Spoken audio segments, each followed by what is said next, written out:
Bonjour à tous, j'espère que vous allez bien. Je vous retrouve pour une nouvelle vidéo qui sera aujourd'hui un avis lecture dans lequel je vais vous parler de 6 romans. Une petite parenthèse avant de commencer, si j'ai une tête à faire peur et une voix pas mieux, c'est parce que je suis malade. Donc désolée pour ça, j'espère que ça va aller. J'aurais bien repoussé le tournage de la vidéo, mais le problème c'est que au-delà de 6 romans, je trouve que ça commence à faire un petit peu beaucoup pour un seul avis lecture, donc il fallait à tout prix que je vous le tourne aujourd'hui.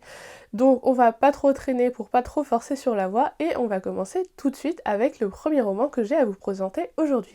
On commence donc avec une lecture qui était très attendue pour moi et qui fait partie de mon Cold Winter Challenge. Il s'agit de The Invisible Life of Addie LaRue de V.E. Schwab que j'ai dans cette très belle édition limitée qui est sortie à l'occasion de l'anniversaire de ce roman.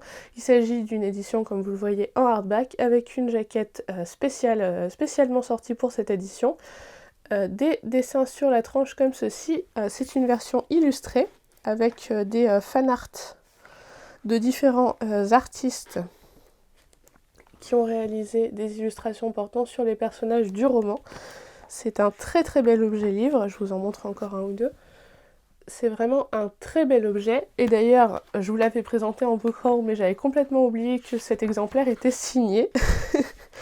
J'ai un roman de V.E. Schwab signé dans la bibliothèque et je ne m'en souviens même plus. Voilà la signature, c'est vraiment une signature, hein, c'est pas une impression. On voit par transparence derrière les traces de feutre. Donc voilà, c'est un très bel objet livre. Ce roman, je vous l'ai dit, j'en attendais beaucoup, peut-être un petit peu trop pour être honnête avec vous. Je vais revenir sur le résumé et ensuite je vous parlerai un petit peu de mon ressenti. On va suivre Addie, qui est donc une jeune femme qui est née en France au XVIIIe siècle. Son prénom complet c'est Adeline.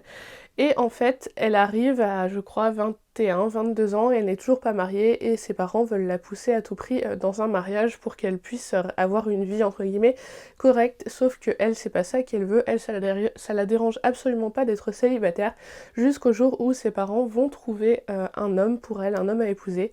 Et elle, ça la terrifie et ça va la conduire le soir de son mariage à faire une prière au Dieu qui écoute après que la nuit soit tombée, c'est-à-dire potentiellement des dieux pas si sympas que ça. Et effectivement, quelqu'un va lui répondre et lui proposer un marché, c'est-à-dire que elle peut devenir immortelle, elle peut ne pas vieillir, elle peut vivre tout ce qu'elle a toujours souhaité vivre si elle conclut un marché avec lui, donc elle accepte. Sauf qu'il ne lui avait pas dit que la contrepartie c'était que certes elle serait immortelle et certes elle pourrait vivre tout ce qu'elle avait toujours souhaité et voir tous les endroits qu'elle avait toujours voulu voir, et bien le problème c'est que les gens ne se souviennent pas d'elle, c'est-à-dire que même ses parents ne se souviennent pas qu'ils ont eu une fille et quand elle rencontre quelqu'un il suffit que cette personne quitte la pièce pour qu'elles oublient son existence, ce qui fait qu'elle a une vie très compliquée. Oui, elle est immortelle, donc elle peut aller où elle veut, voir ce qu'elle veut, vivre ce qu'elle veut, rencontrer qui elle veut, mais le problème c'est qu'elle ne peut absolument pas avoir de vie dans la mesure où par exemple si elle essaye de louer une chambre, le propriétaire le lendemain la jette dehors dans la mesure où il ne se souvient pas avoir loué la chambre à quelqu'un.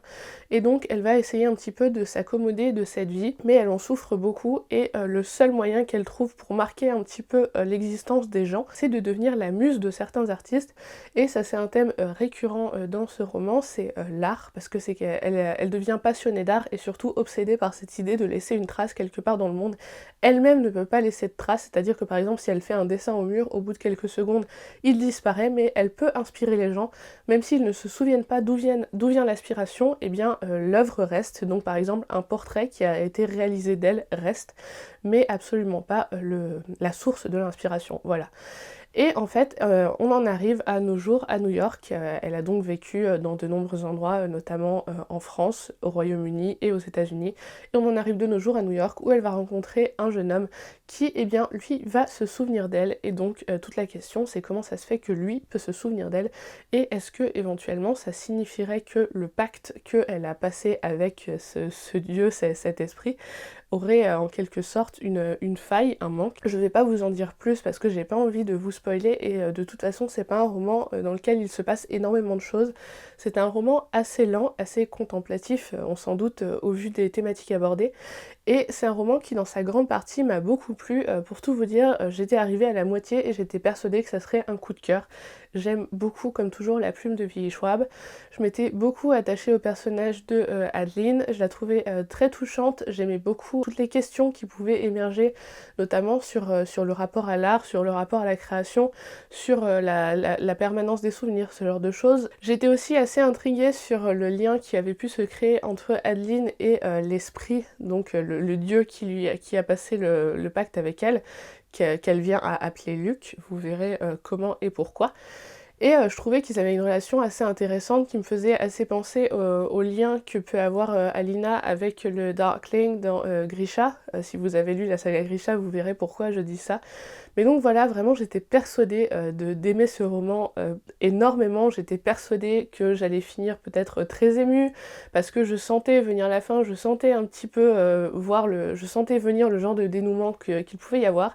Et le problème c'est que justement ce dénouement c'était pas celui auquel je m'attendais, c'était peut-être un peu celui de la facilité quelque part. N'hésitez pas à me dire ce que vous en avez pensé si vous l'avez lu de cette résolution et du sort des personnages à la fin du livre, mais ça m'a laissé sur la fin et en même temps j'aurais pas aimé qu'il y ait une suite. Je sais pas si vous comprenez, c'est un petit peu étrange comme ressenti, c'est comme si j'en voulais plus mais en même temps je ne veux surtout pas en avoir plus, c'est très étrange.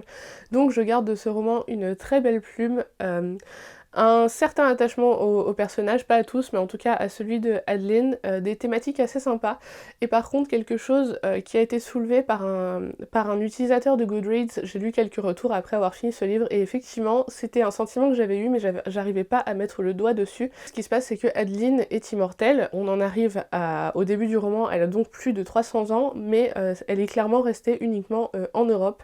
Elle s'est uniquement intéressée aux cultures occidentales, donc l'Europe et un petit peu les États-Unis, mais encore pas tous les aspects des États-Unis.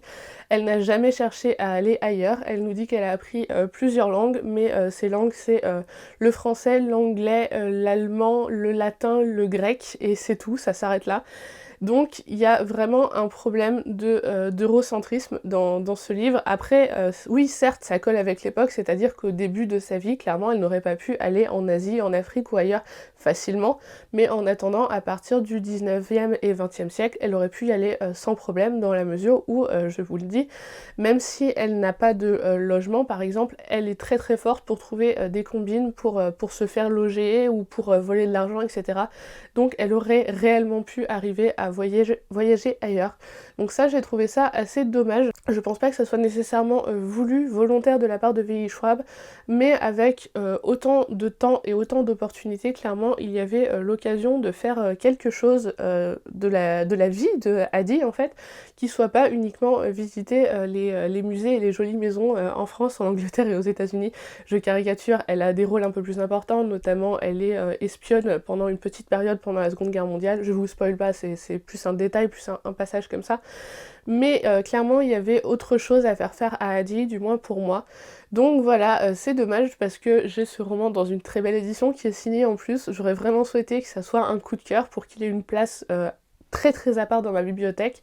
Ça n'en reste pas moins que c'était une bonne lecture et que pour l'objet livre, eh bien je le garderai, mais j'aurais souhaité que ça soit plus. N'hésitez pas à me dire ce que vous en avez pensé si vous l'avez lu, notamment si vous avez lu d'autres romans de l'autrice, ce que vous avez pensé de celui-là vis-à-vis des autres. Après avoir lu La vie invisible de Addie LaRue, j'avais envie de changer de genre et j'ai donc lu Citadin de demain, qui est le premier tome de la trilogie de Capitale du Nord de Claire Duvivier, et vous savez, ce roman fait partie de la saga globale La Tour de Garde, qui est une saga divisée en deux trilogies, d'une part une écrite par Claire Duvivier et l'autre écrite par Guillaume Chamanadjian, et dont j'avais lu le premier tome à l'automne. On est sur deux trilogies indépendantes mais qui font partie d'un même univers et dont je pense les intrigues vont finir par se rejoindre. Ici on est donc, comme son nom l'indique, dans la capitale du Nord, c'est-à-dire à De Haven, qui fait un petit peu penser clairement à une ville soit du nord de la France, soit les Pays-Bas, éventuellement ce genre de décor. Et on va suivre, comment elle s'appelle, Amalia, qui est une jeune fille issue de l'aristocratie et en fait dont les parents ont fait des choix assez particuliers concernant son éducation.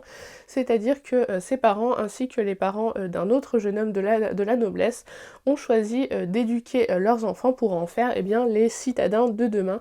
C'est-à-dire qu'ils ont reçu une éducation très poussée, très spécifique. Par exemple, on ne leur a jamais lu ni raconté des contes, c'est-à-dire qu'ils ont reçu une éducation qu'on pourrait qualifier peut-être d'hyper cartésienne, je sais pas si ça se dit, mais donc voilà, ils sont très versés dans les sciences, la philosophie, etc. Mais tout ce qui touche à l'imaginaire, non, ça ils n'ont pas eu.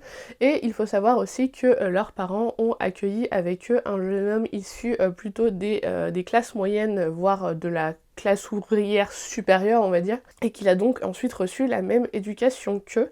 Et donc on rencontre ces trois jeunes gens qui vivent à De Haven et qui, certes, ils ont reçu une très bonne éducation, en attendant les deux jeunes gens issus de la noblesse, eux, n'ont pas franchement besoin de travailler. Ils aident leurs parents dans leurs entreprises respectives pour apprendre les ficelles du métier, mais ils passent sinon le clair de leur temps à se balader, à aller nager dans le lac, etc. Bref, la parfaite petite vie du jeune noble, quoi. Et en fait, ce roman, c'est un peu une chronique d'un désastre annoncé dans la mesure où tout de suite d'entrée, la narratrice nous met dans l'ambiance et nous dit que ce qu'elle va nous raconter, c'est ce qui s'est passé avant le désastre. D'ailleurs, c'est mentionné aussi dans le résumé. Et ce désastre arrive dans les toutes dernières pages du roman, mais on ne sait pas quelle forme il va prendre, on sait à peu près qui il va impliquer, mais on ne sait pas à quel degré, on ne sait pas non plus quelles sont les conséquences qu'il va avoir.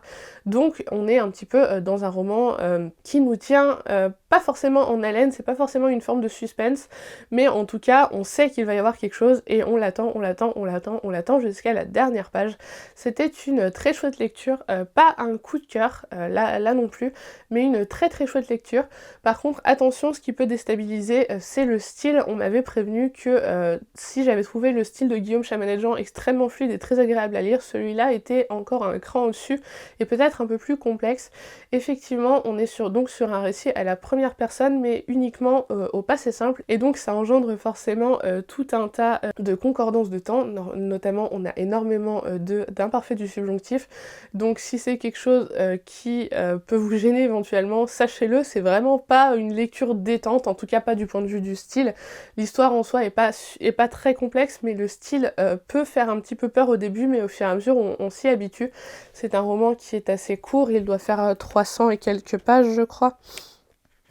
C'est ça, 370 pages, donc ça se lit assez bien. Moi je l'ai lu en 2 jours et quelques. Bon, oui, j'étais à moitié, j'ai passé la moitié de mes journées allongées la semaine dernière, mais parce que j'avais le dos complètement bloqué, donc ça aide. Peut-être qu'en temps normal je l'aurais pas lu aussi vite, mais ça reste une lecture très agréable, et clairement j'ai vraiment hâte d'avancer dans cette saga. Il y a le tome 2 de la trilogie de Guillaume Chamanel-Jean qui arrive au printemps, donc j'ai vraiment hâte parce que le tome 1 de Guillaume Chamanel-Jean nous laissait là aussi sur un gros cliffhanger, donc ce sont deux trilogies très originales qui se démarquent un petit peu du reste de ce qu'on peut voir en fantasy.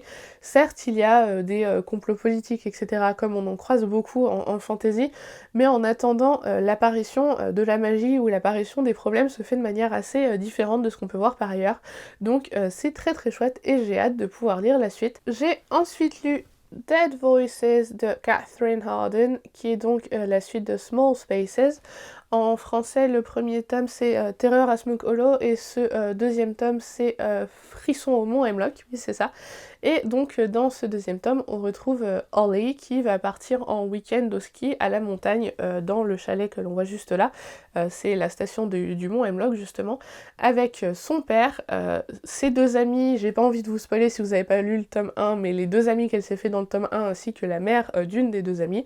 Et donc ils ont gagné je crois un séjour et ils se rendent au chalet, sauf que ils arrivent, il y a une énorme tempête de neige, déjà c'est très difficile pour eux d'arriver jusqu'au chalet, et quand ils arrivent, ils sont les seuls à être arrivés, tous les autres invités ont été bloqués par la neige, et il va s'en suivre tout un tas de problèmes liés à la neige, notamment coupure du réseau téléphonique, problème de chauffage, problème d'électricité, etc. Et en fait, il va commencer à se produire certains phénomènes étranges dans ce chalet. Vous vous en doutez si vous connaissez cette saga, on est sur une petite saga saga horrifique pour enfants, ou en tout cas middle grade. C'est typiquement l'ambiance chair de poule. D'ailleurs, on a ici la petite citation de R.L. Stein, qui était l'auteur des chairs de poule, Terrifying and Fun, et c'est exactement comme ça que je qualifierais cette saga. C'est une petite saga vraiment très très chouette, ce sont des romans très courts. J'avais trouvé le premier tome un peu plus difficile en termes d'anglais, c'est bizarre, ça m'a pas fait le même effet sur celui-là, que j'ai trouvé plus accessible, mais j'ai encore beaucoup aimé ce deuxième tome. Je l'ai un petit peu moins aimé que le premier tome, mais parce que il m'a fait moins frissonner. Je pense, là on arrive au troisième tome, je crois qu'il va y en avoir un quatrième. En fait, on va suivre à chaque fois à peu près le même schéma, et je pense qu'il en faudrait vraiment pas plus que 4 tomes, parce que il y a moyen, à mon avis, de se lasser au bout d'un moment. Mais là où je continuerai à lire cette saga, c'est pour découvrir l'évolution des relations entre les personnages, et notamment Holly mène une sorte d'enquête sur sa mère, et on commence à en apprendre un tout petit peu plus à la fin du premier et là sur ce deuxième tome, donc ça je continuerai à le lire. J'aime toujours autant les personnages, notamment le père de Holly, que je trouve très très drôle, très attachant, et j'aime aussi beaucoup l'ambiance, donc voilà. Autant le premier avait été un petit coup de cœur, celui-là c'est pas un coup de cœur, mais ça reste une excellente lecture, et même s'il faisait pas partie à l'origine de ma pile à lire du Cold Winter Challenge, vu que je l'ai reçu à Noël, je voulais absolument le lire en hiver, parce que c'est vraiment un genre de roman d'ambiance. Ce sont vraiment des petits romans qui se lisent hyper vite, mais à lire en fonction de la météo, si vous voyez ce que je veux dire. Je crois que ce deuxième tome a été traduit en français, donc si ça vous fait envie, n'hésitez pas, que ça soit pour vous ou pour vos tout jeunes ados, c'est une petite saga très très chouette, et qui malgré tout fait un petit peu frissonner. J'ai ensuite enchaîné sur une lecture du Cold Winter Challenge. Pour le coup, il s'agit de Rules for Perfect Murders de Peter Swanson. Je vous en avais parlé plusieurs fois de ce roman, dans la mesure où à l'origine je crois qu'il était dans ma pile à lire du Black November, et qu'il avait été décalé ensuite au Cold Winter Challenge, donc ça fait un petit moment quand même que je dois le lire. C'était une chouette lecture, mais sans plus. J'ai l'impression que c'est un peu le thème de cette avis lecture. On est sur des lectures sympas, mais qui sont clairement pas des coups de cœur. Ici, on va suivre Mal, qui est un libraire. Il tient une librairie spécialisée dans le thriller et le polar. C'est une affaire qui roule, c'est pas non plus le grand succès, mais ça lui permet clairement de vivre. Ils reçoivent régulièrement des auteurs en dédicace, il a 2 employés. Voilà, c'est une petite affaire qui fonctionne, jusqu'au jour où une policière, une agente du FBI va venir toquer à la porte de la librairie avec une liste de romans qu'il avait écrits pour un post de blog plusieurs années auparavant, dans lequel il citait en fait pour lui quels étaient les 8 crimes parfaits en littérature, et qui serait donc un petit peu le guide bien des crimes parfaits si un meurtrier voulait s'en inspirer. Parce que cette agente du FBI est en train d'enquêter sur plusieurs meurtres qui, selon elle, auraient un lien avec la liste de Malcolm, et donc elle se demande si éventuellement le tueur ne se serait pas directement inspiré de cette liste, et elle va demander à Malcolm de l'aider à enquêter. Je vous en dis pas plus, parce que clairement c'est un roman qui d'une part est assez court, et d'autre part j'ai pas envie de vous spoiler. Ça a été une lecture sympa, je l'ai lu là encore en même pas 2 jours, et pourtant là pour le coup mon dos n'était plus coincé, ça allait un petit peu mieux, donc là c'était vraiment parce que j'avais envie d'enchaîner cette lecture. C'était assez fluide au niveau du style, c'était très moderne, j'ai beaucoup aimé les références forcément aux classiques du thriller et du policier. On avait par exemple Agatha Christie, Donna Tartt, on avait des mentions de films de Hitchcock, etc. Bref, on avait tout un tas de références, que ça soit au livre ou au film, que j'ai beaucoup apprécié.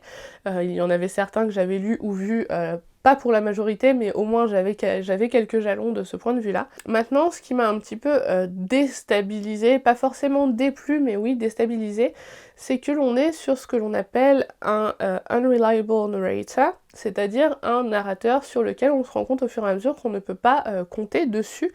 Il va nous révéler des choses, il va également nous apprendre qu'il nous a menti plutôt dans le roman, qu'il a omis certaines choses, etc. On va se rendre compte qu'on n'avait pas toutes les clés sur ses relations avec d'autres personnages. Je suis pas nécessairement en train de vous spoiler le roman, dans la mesure où il y a plusieurs twists dans ce roman qui s'enchaînent assez rapidement. On a un twist qui arrive à peu près au tiers du roman, ensuite aux 2 tiers, ensuite vers la fin, etc. Donc oui, je pense qu'on en a facilement 3 ou 4, quelque chose comme ça, donc je suis pas en train de vous spoiler.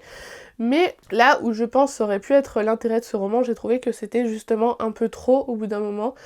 J'aime beaucoup le trope du unreliable narrator. Je l'avais découvert pour la première fois, ou en tout cas je l'avais découvert de manière consciente, c'est-à-dire j'avais compris les clés pour la première fois dans Atonement de Ian McEwan, qui est, et je sais que je vous rabâche les oreilles avec, l'un de mes romans préférés, mais si vous ne l'avez pas encore lu, je ne sais pas ce que vous attendez, mettez cette vidéo en pause, allez vous procurer Atonement, parenthèse refermée. Mais donc c'est un trope, un mécanisme que j'aime beaucoup et en général qui marche assez bien avec moi, mais là j'ai trouvé que soit c'était fait de façon maladroite, soit c'était, disons que l'auteur avait eu la main un petit peu lourde sur le narrateur trompeur, entre guillemets.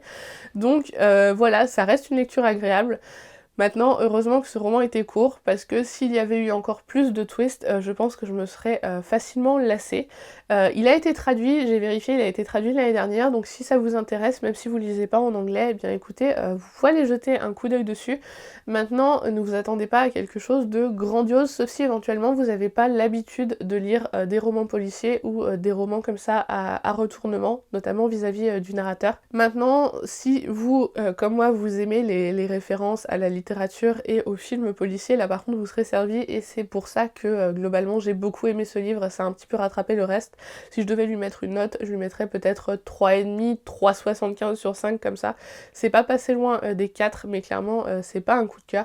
Ça reste une lecture divertissante, mais disons que il y avait peut-être un ou deux twists de trop pour que ça soit une excellente lecture. On enchaîne avec les lectures pour lesquelles j'avais énormément d'espoir et qui finalement se sont révélées légèrement en dessous de ces espoirs, encore que pour celui-là c'est pas si pire.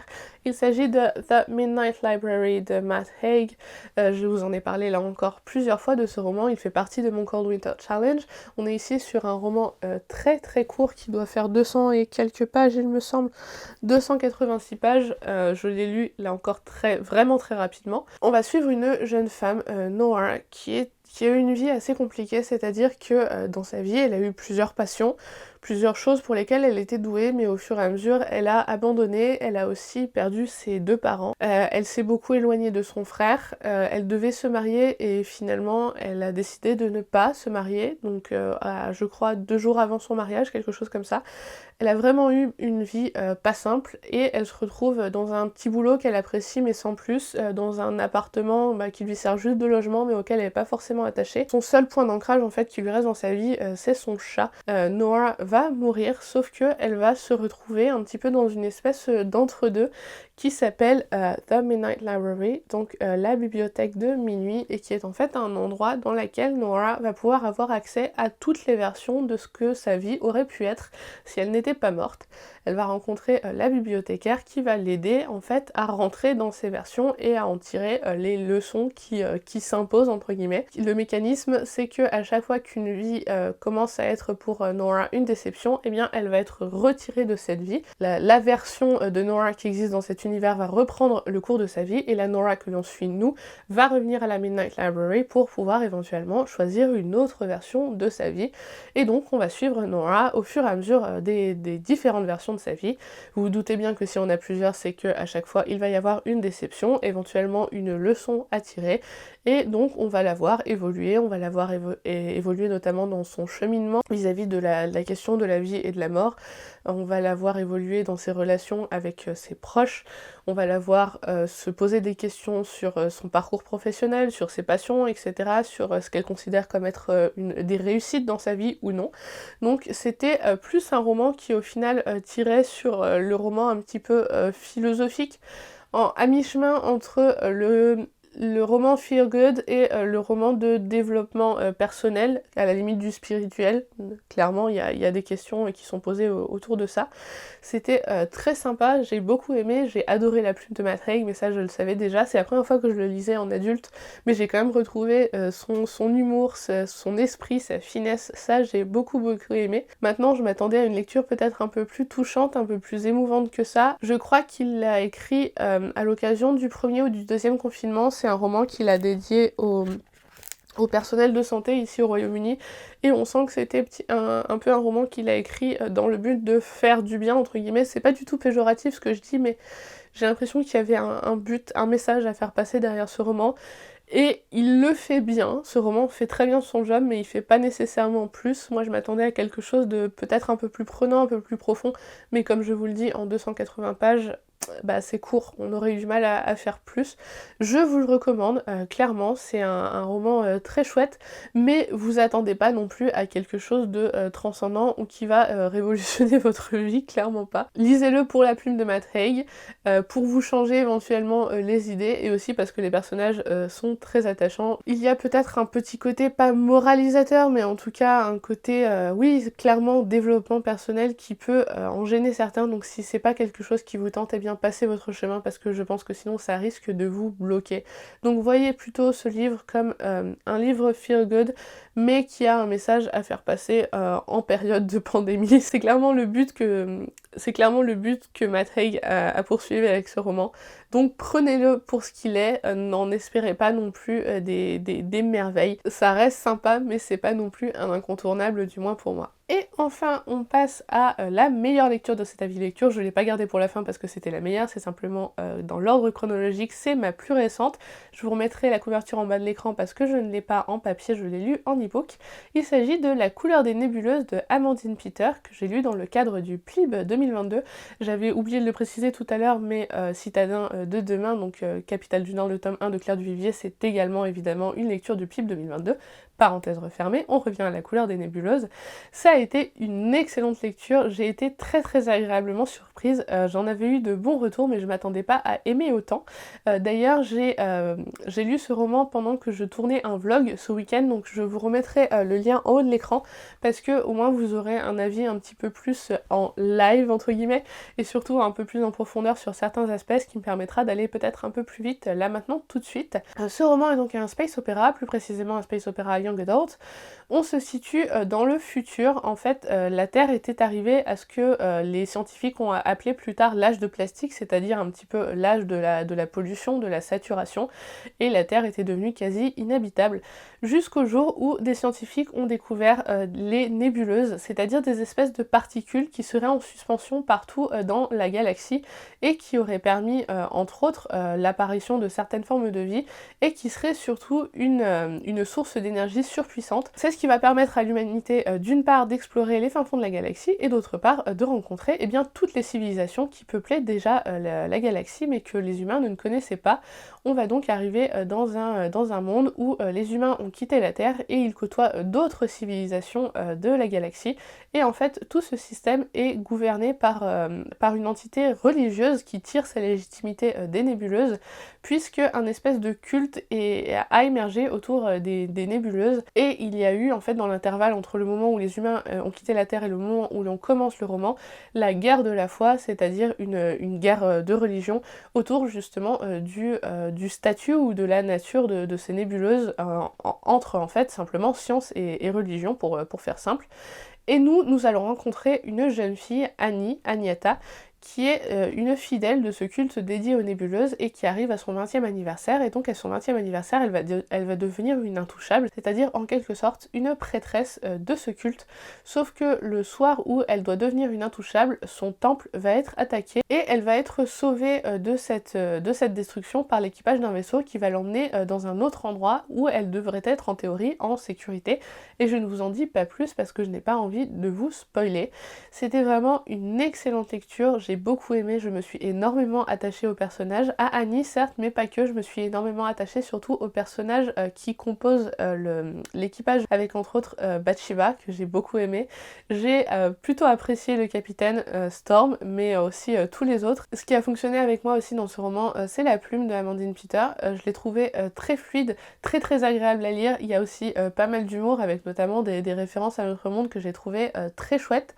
J'ai trouvé l'intrigue vraiment bien ficelée, c'est-à-dire que il y a un twist qui arrive à peu près aux 2/3 ou 3/4 du roman, et je m'étais dit oui, bon, ça va, ça me surprend pas, on est dans un roman young adult, pourquoi pas, et en fait, dans les dernières pages du roman, il y a un nouveau twist qui revient sur le premier, et là j'ai trouvé que pour le coup ça renversait peut-être un petit peu les codes du genre, c'est-à-dire que là où un autre young adult se serait limité au premier twist ou éventuellement juste au deuxième, et bien là il y en a un pour qu'au final l'intrigue soit un petit peu renversée. J'ai beaucoup aimé, il y a pas mal de questions de complot politique dans ce roman, j'ai trouvé le système assez complexe. Ce que j'ai beaucoup apprécié, et c'est quelque chose que j'aime en général en littérature de l'imaginaire, c'est que en en-tête de certains chapitres, vous avez des extraits de documents qui sont censés être des documents authentiques dans le monde dans lequel on se trouve, et qui sont donc là pour nous renseigner soit sur l'histoire, soit sur la politique, sur la géopolitique, etc. Et j'aime beaucoup quand les auteurs font ce travail de vraiment créer un véritable système, une véritable mythologie ou une véritable chronologie dans leur univers. Je trouve que ça donne quelque chose de très poussé, très cohérent, et qui est donc plus facilement imaginable ou accessible pour nous. La seule petite chose qui m'a éventuellement dérangée, encore que pas tant que ça, c'est que la fin du roman me laisse penser qu'il y aurait éventuellement une petite place pour un triangle amoureux, et ça c'est un trope que je n'aime pas. Alors c'est pas que je l'aime pas du tout, mais qui a tendance à vite me lasser en young adult, mais j'ai pas envie de m'avancer parce que si ça se trouve ce n'est pas vraiment le cas dans le tome 2, mais donc sachez que je vais essayer de me procurer le tome 2, alors pas forcément tout de suite, mais en tout cas cette année, j'ai vraiment beaucoup aimé, peut-être même acheter le tome 1 en papier, c'est vous dire à quel point j'ai aimé ce roman. Je sais pas s'il sera dans mes 5 finalistes du Plim, mais il y a de grandes chances d'y être, je dis ça, mais ça se trouve j'ai plus de place déjà dans mes finalistes, va falloir vraiment que je me penche sur la question pour faire le point, mais c'était vraiment une très très chouette lecture, un petit coup de cœur, on va dire ça comme ça, pas un énorme coup de cœur du tout, mais ouais, un petit coup de cœur, j'ai trouvé ça très très chouette. Et si comme moi vous ne lisez pas énormément de science-fiction, sachez que c'est vraiment très très accessible. Pour moi, en tout cas, le space opéra, c'est le genre, le sous-genre de la science-fiction qui est le plus accessible. Certes, il y a des complots politiques, etc., mais ce n'est pas non plus ultra complexe. C'est suffisamment fouillé pour être intéressant, sans que ça vous fasse pour autant des nœuds au cerveau. J'ai pas d'autre façon de le dire, mais je vous le recommande vivement, et je suis vraiment très très contente que ce roman soit arrivé aux 25 sélectionnés du Plim, et je pense qu'il mérite un public encore plus large. Et bien écoutez, c'en est tout pour cet avis lecture. J'espère que ça vous aura plu. N'hésitez pas à me dire ce que vous en avez pensé dans les commentaires, n'hésitez pas à me dire si vous avez lu certains de ces romans, ce que vous en avez pensé, et éventuellement également si d'autres romans de cet avis lecture vous font envie. Pensez, si cette vidéo vous a plu, à mettre un petit like, vraiment ça m'aide beaucoup et ça aide également au référencement sur YouTube. Si vous n'êtes pas abonné et que cette chaîne vous plaît, et bien écoutez, ça peut être l'occasion de le faire. Si vous pouvez également recommander cette chaîne ou cette vidéo à quelqu'un à qui ça pourrait plaire, et bien moi ça me ferait très plaisir. Moi je vous dis un grand merci d'avoir regardé cette vidéo jusqu'au bout, et je vous dis à très bientôt. Ciao!